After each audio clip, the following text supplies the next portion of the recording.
when I left corporations, early 1990s, I found myself in the high deserts of northern New Mexico, where I live today. A beautiful part of the world. And during that time, it was one of the worst droughts in recorded history in the American desert Southwest.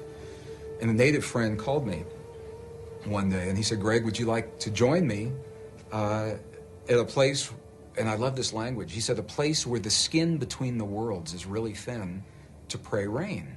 And he didn't have to ask me twice. I said, "You bet." So we met at an agreed location. We hiked 135,000 acres of the most beautiful high desert sage. We came to a stone circle that had been there for so long, he didn't even know who had placed the stones there before him. And I wasn't prepared for what I saw, because my friend David took his old work shoes off. He put his naked feet inside of this circle.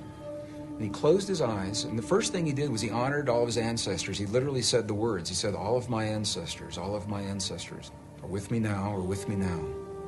About 20 seconds later, he looked at me and he said, I'm hungry. You want to go get a bite to eat? And I said, well, sure, but I said, I thought you were going to pray for rain. And he looked at me and he said, no.